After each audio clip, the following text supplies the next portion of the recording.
RAWR. So today I am going to do Might and Magic series. Might and Magic series is another classic series on the PC that pretty much helped revolutionize a lot of things that are today. Like, to me, Skyrim is based very strongly on Might and Magic. Might and Magic, to me, the very best Might and Magics were 6 and 7. Of course, they had 8s and 9s and stuff, so on afterward and everything. But Might and Magic 6 and 7, honestly 7 was my favorite. 7 was just so good. That you basically are an adventurer. You run around and you get stuff. You can get stuff from barrels. You can drink potions. You can get gear. And you get the gear from treasure chests, from it laying around. You have a set amount of space and weight and things that you can carry. And you sell your extra stuff. You have all kinds of stats that you build up. So you have to train more and everything to build up your stats for your wielding of certain weapons and building it up to great skill, or your ability with and affinities with certain elements of magic, or even your bartering skills, or your just skills of how much you can carry. All things that sound very familiar in Skyrim, don't they? Also, there's all kinds of little dungeons you go around inside of, all kinds of caves you clear out. You go on missions to rescue people.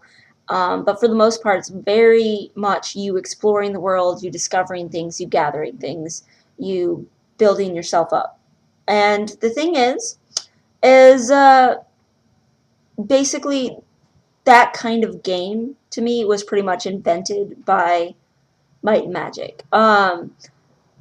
As far as carrying stuff in your bags and building up your each individual skill, perhaps the building up each individual skill was more by Quest for Glory, but the rest of it, very, very, very much Might and Magic.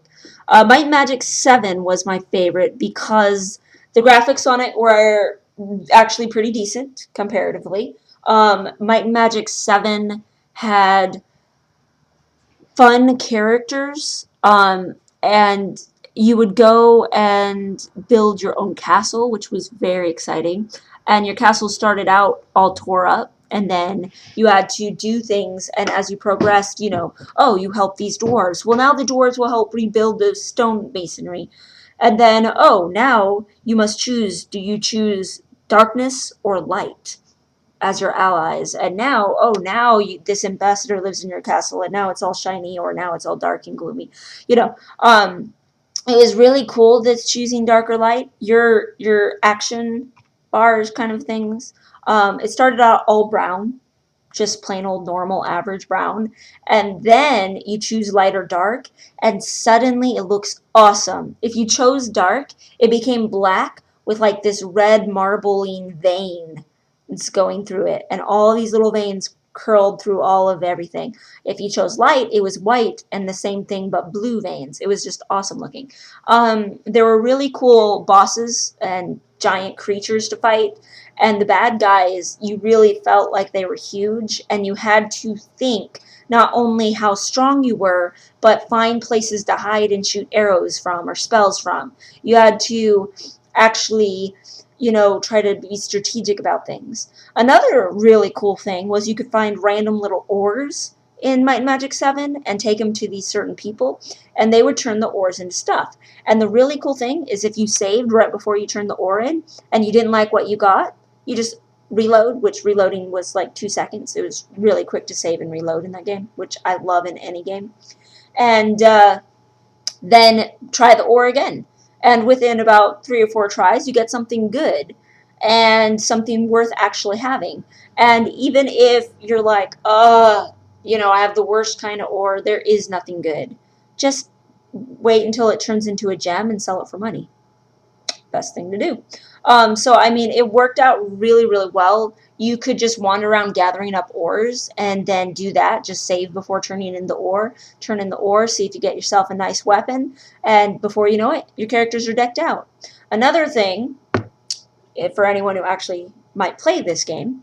Might and Magic 7, if you first go into the castle when it's all tore up, take one person, just one person, and designate that person as the person who's going to search the trash. That person will get diseased, most likely.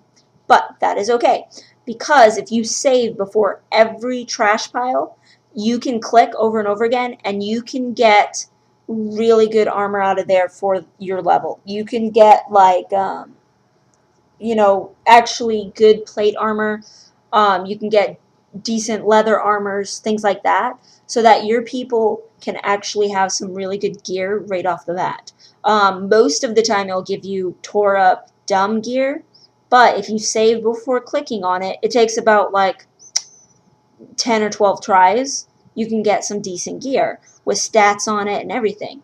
And so it's really nice. Another thing, if anyone plays the game, get mana regen and health regen so that you can just rest, and when you're resting, your health and your mana go right back up again. That way you don't have to worry about going to an inn and wasting money sleeping there and stuff. You can just rest by yourself, and it does the exact same thing as staying at an inn would. And that's cool. Another awesome thing in Might Magic 7 was the game. There was a game that you could play, and it was a card game, and you could play it at any inn, and it was so fun. It was these wizard cards, and you have a castle, and you have a wall, and you have resources. And you could win by destroying their castle, or they destroy yours, or you could gather all the resources that were set required, or they could gather all of theirs. And you couldn't damage the castle until you damaged the wall, unless you got some cards could do that, but they were pretty rare and far between. And so you had to be strategic with your cards. You had to be like, do I want to build my resource? Do I want to build my wall? Do they almost have my tower down? And, how many of this resource is it going to cost me to spend this card? And I liked that game. That card game was fun. The other fun thing was toward the end, it got really, really hard, despite how easy you can make the beginning. You can make the beginning super easy by just getting really good gear and, just slaughtering everything. Super easy. But toward the end, it was awesome, because suddenly you're in the City of Light or you're in the City of Dark, and they tell you need to go and slaughter every single thing in the other city. Now, we're talking angels, and we're talking demons, and we're talking mass amounts of them. And then you have to go and infiltrate the other one's castle. Castle's huge. Or you've got to go into the land of the giants. And there's so much. It was just really, really cool. Cannot tell you how awesome it was. Make sure you get one person, like my favorites in Might Magic 7 was definitely to get one person who was a druid. They can get to level 3 of all of the spells. So that means you can fly. That means you can use water walking. You can do jumping to climb up mountains and stuff. It makes it so much easier. There are so many things that you need to be able to jump or fly or water walk to get to, and instead of having to build scrolls or find scrolls or anything like that, or potions, things like that for it, just do that. Awesomeness.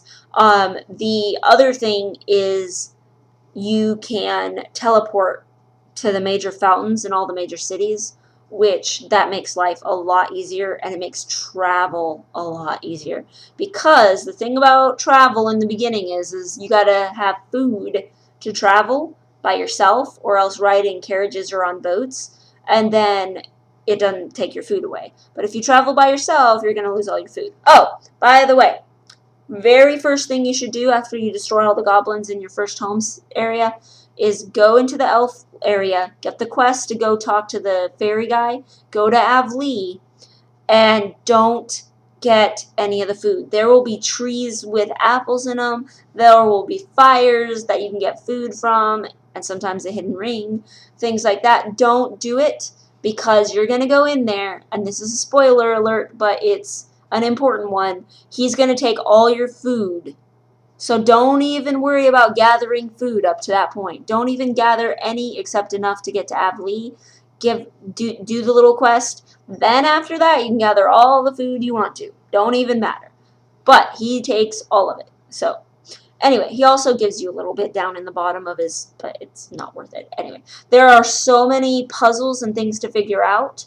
The barrows are go into them with empty bags, very empty bags. There's just, I don't want to give spoilers in case someone actually plays the game, but Might and Magic 7, classic game, very good game. You play it and you will realize where Skyrim got a lot of their ideas. So, my big RAWR about it is the same RAWR I have about a lot of old games. Without doing anything to the gameplay or the storyline, why don't they remake them with better graphics? That would be awesome. I would buy that. I would totally buy that. Anyway, that's my RAWR. Wow.